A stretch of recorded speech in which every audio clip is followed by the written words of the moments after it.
What's up, guys? So I picked up the latest A7S II from Sony, and I've been shooting Sony for over a year now, and I actually started off with the original A7S. Now, I actually picked up an A7R II, which is what I'm using right now to shoot this video, and I've been very happy with the camera. This is sort of like a first impressions video, which I am going to address certain things like which one do I prefer, the A7R II or the A7S II. I'm also going to talk about rolling shutter on this camera. Does it overheat? In-body image stabilization, and a lot of other things.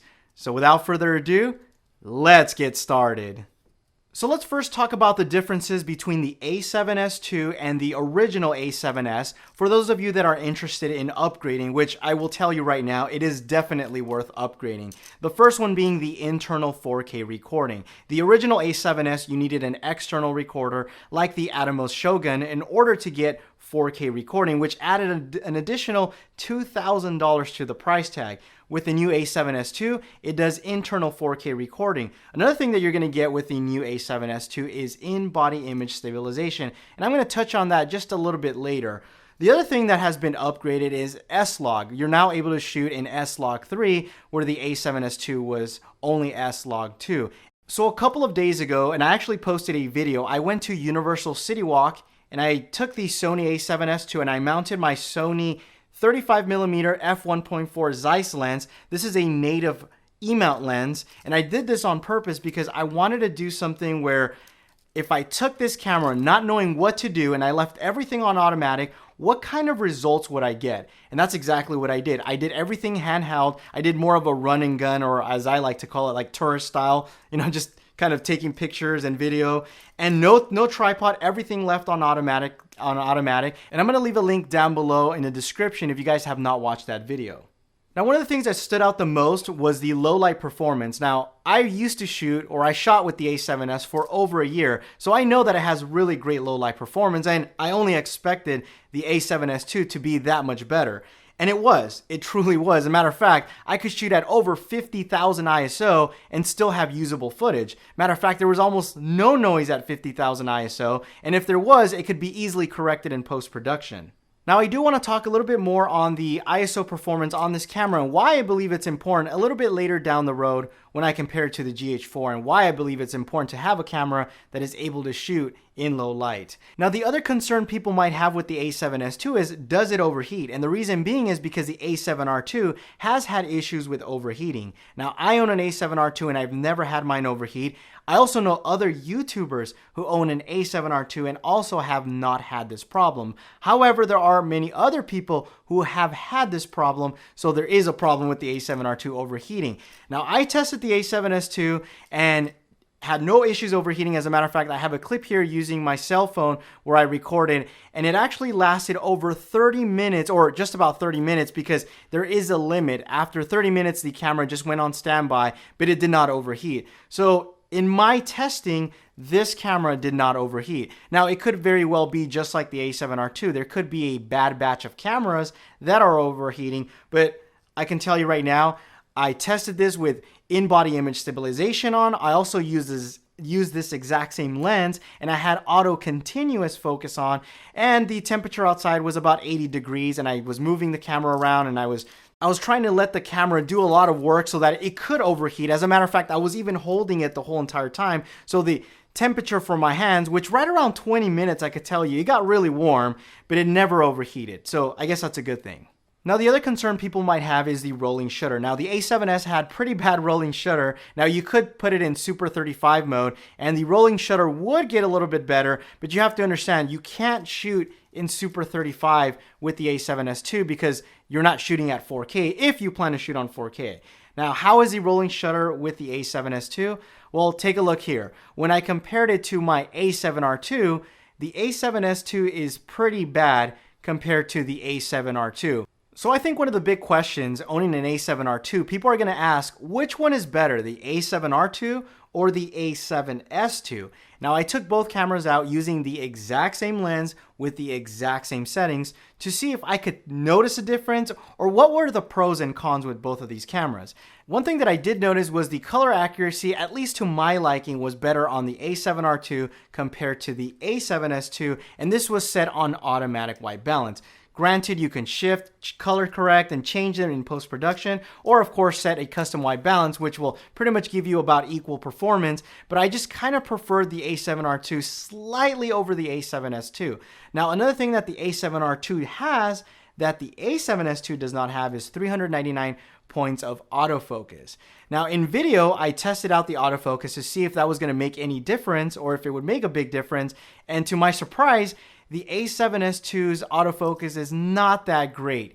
Now, most video guys are probably not going to care because they're going to be using manual lenses and they're not going to be using any autofocus, but in case there's people out there, and I'm just again dropping this knowledge, if you're concerned about autofocus and if you are going to use autofocus, because not everybody's going to be a filmmaker that buys this camera, A7R II is by far way better than the A7S II. So another big advantage the A7R II will have over the A7S II is that you're able to shoot 42 megapixel pictures. So if you're into photography, that's going to be a big advantage the A7R II will have over the A7S II. Now, this is where it gets a little bit tricky because I wanted to compare picture quality. Which one will give me better 4K image?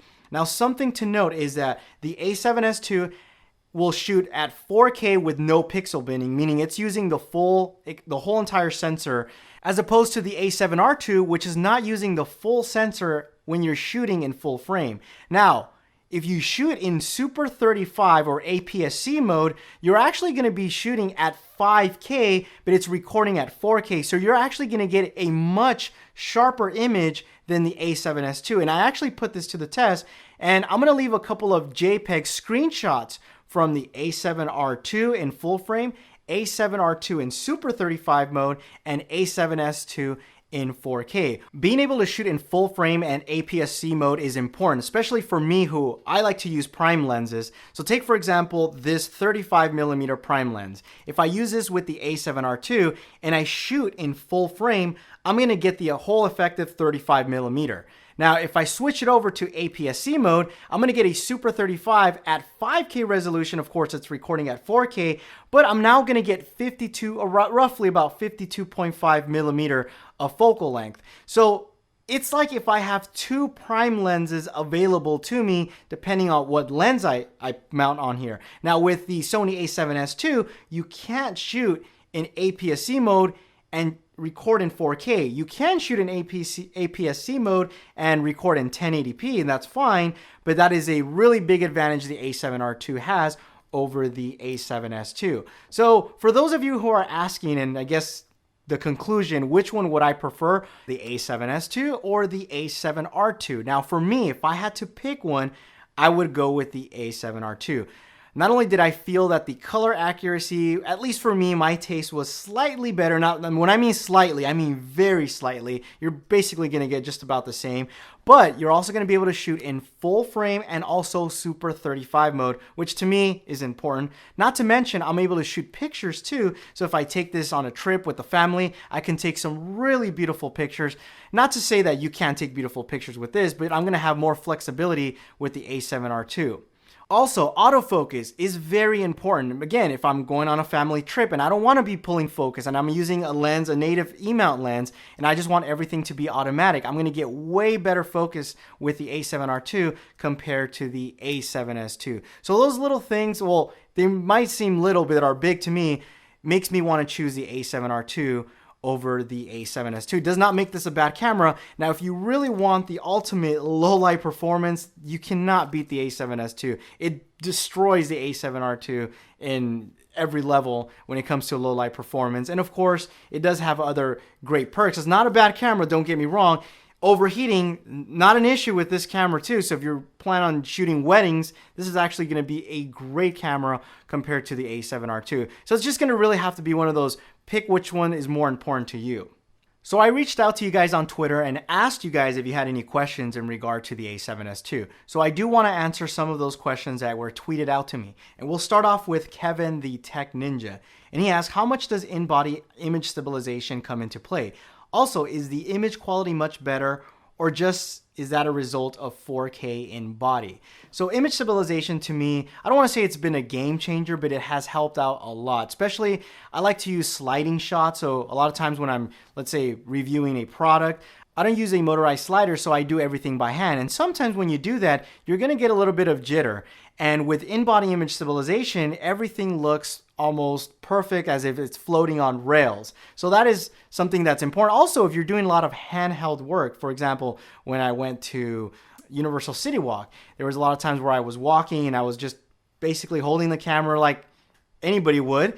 And the movement is very, very smooth. Almost like, I don't want to say like if you're flying on a 3-axis stabilizer, it's not that impressive, but it does help. And if you are using a 3-axis stabilizer, your image is just going to look much more impressive. Now, this next question is from Ash Taylor, and this is actually a 2-part question, so we'll talk about the very first tweet. What are the negatives? No articulating screen, record button. What about hardware though? Does all that make it worth 3,000 smackers? Okay, so let's talk about some of the negatives. Now, you talked about no articulating screen. Now, to some, I could see that being a big negative because if you're trying to record yourself, the screen does not articulate so that you can see yourself. Now, for me, somebody who still uses the Atomos Shogun to record video is not really a big deal to me. No, it's even relevant to me. Same thing with the record button. I still use, as a matter of fact, I'm using my Shogun as we speak to record this video, so it's not that big of a deal for me. I would say if I had to pick out some of the negatives would be, for the A7S II, not the A7R II, would be the battery life. And we've known that with the A7 lineup that battery life has not been that great.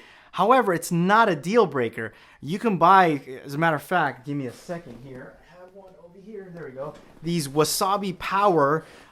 These are very inexpensive. I think I paid like $15 for 2 of them. So it's not that big of a deal. They're very small. You can carry them in your pocket and you're going to get about possibly maybe an hour to an hour and a half of usage shooting in 4K.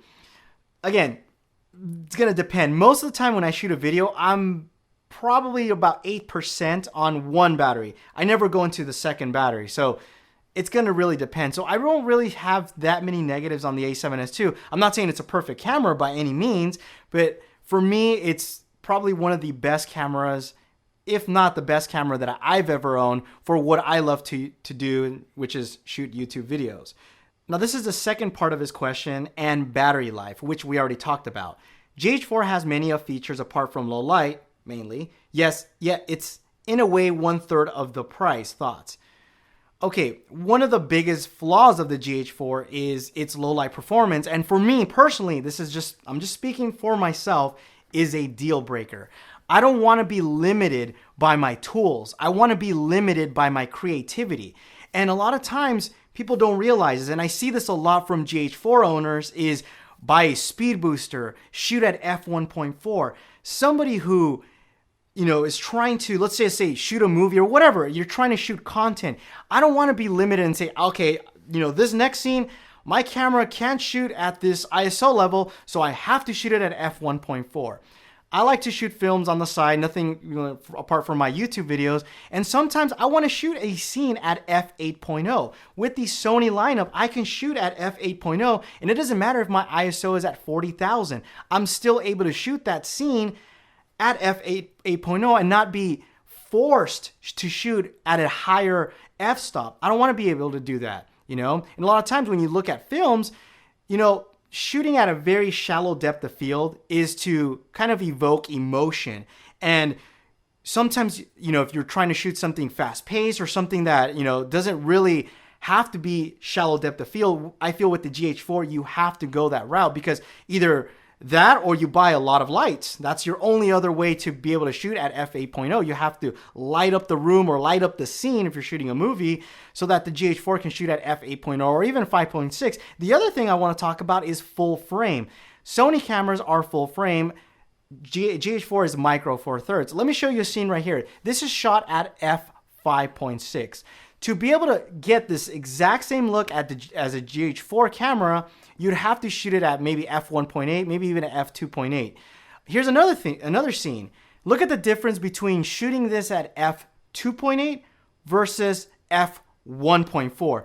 There is a big difference. Not to mention, when you shoot wide open, your edges, your overall image is going to be very soft. As a matter of fact, most lenses, I'm not talking about every lens, most lenses that are, let's say f1.4, their sharpest, their peak point, meaning that the image is going to be at its sharpest point, is right around f5.6. So if you want that really sharp image, you can shoot at f5.6 with an ISO of 50,000 with the A7S and not be a problem. So again, for me, as somebody who likes to shoot YouTube videos and also shoot film on the side, I don't want to be limited by the tools that I have. I want to be limited by my creativity. And for me, the A7S camera, I'm not limited by anything. I could basically do everything that I personally want. But again, that's going to depend on you, your wallet, and if you feel that these features are worth it. Same thing with in-body image stabilization. That is huge, something that the GH4 does not have. So again, pros versus con, is it worth it to you? So anyhow, guys, I hope you enjoyed this video. And if you did, make sure you hit that like button. I know this video was pretty long, but it's just one of those things that I wanted to share my thoughts and impressions on this camera. Share it with your friends if you like it. And as always, thanks for watching, and you'll catch me in the next one. Adios.